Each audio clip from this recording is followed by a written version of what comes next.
This month's featured article of Entrepreneur Success magazine, Raising Entrepreneurs. Naveen and Jain, along with their children, Ankur, Priyanka, and Neil, discuss their individual perspectives of what it means to be an entrepreneur and how it shaped each of their lives. What is an entrepreneur? In my mind, the entrepreneurs are really the problem solvers, right? So if you think about, there are lots and lots of people who can find the problem. And, so it's like, why can't someone do something about it? And every one of us can identify lots of problems that need solving. And I would just call them human beings, right? And then there are a group of people who actually can come up with a solution. Hey, we can do this to solve this problem. And these are the people who are inventors and the visionaries and the people who have the scientists and the people who actually have solution to these problems. And there's one special breed of people who actually goes out and does it. And that breed of people is what we call entrepreneur. And it doesn't matter. It's not about starting a company. It's about taking a problem and actually going out and executing on that problem. Anyone who does that, whether they are inside the company, whether they're at home, they are entrepreneurs, right? What is your definition of an entrepreneur? I was never a risk taker.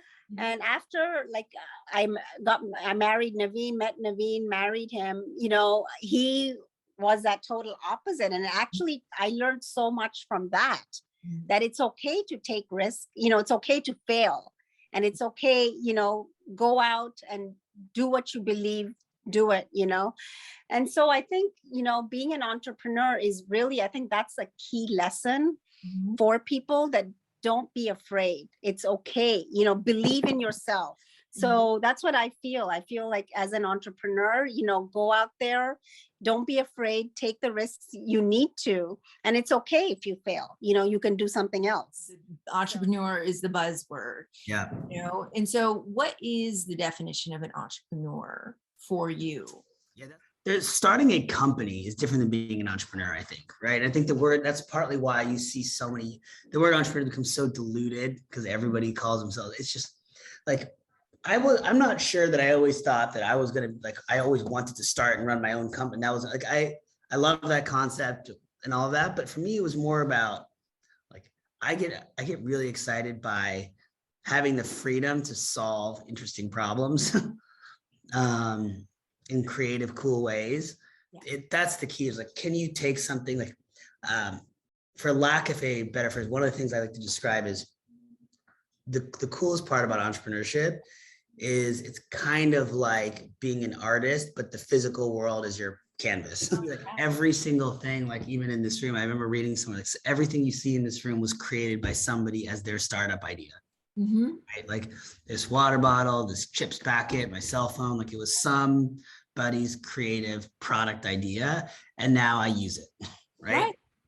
And that's the coolest thing. Is some people do art on a canvas. My canvas is the physical world.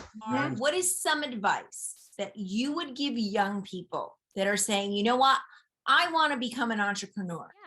I mean, I think a couple of things. I think one, even if you want to be an entrepreneur, remembering that you have so many people to learn from, right? I think one of the things I feel so grateful for is the incredible number of mentors and advisors. And, I wanted to be an entrepreneur from a young age, but I knew I wasn't going to do it alone, right? And especially as a young person, and I'm still a young person, right? Trying to start a company.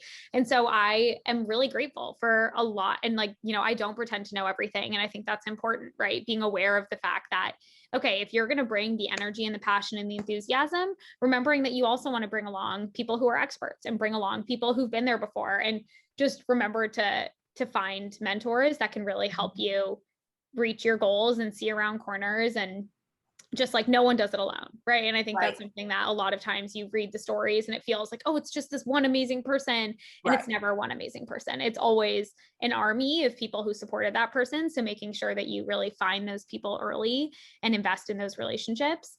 And the second thing I would say is that you're never too young. I think that was one of the things that my parents really instilled in us, was just there was never a question of whether or not we could do something we wanted to do because of our age. It was always like, oh, if you want to start that nonprofit, go ahead. Or if you want to work on that, go ahead. And I think that realizing like there isn't some special magical thing that happens when you hit 25 that enables you to like be productive or useful in the workforce, right? Age. How important is networking in the grand scheme of everything for young people? Yeah, so I think I have a couple thoughts on that. One, I generally like don't like the term networking because I feel like generally it implies that it's like a give and take or that it's like a very transactional type of thing. I think exactly because I think when you call it relationship building, like you're implying that there's a relationship, right? It's not just like a transaction, like what can I get from you, but it's like how do we like grow together as people and like learn from each other. And so like I would say like that part has been like very active in just like who I am and like I'm very like has very much contributed to like a lot of the opportunities I've been able to have. But I think, yeah, generally, I would say the idea of just like getting to putting yourself in positions to just meet as many interesting possible and then being, again, intentional about curating those relationships, because I think now, like, because networking is such an overused term,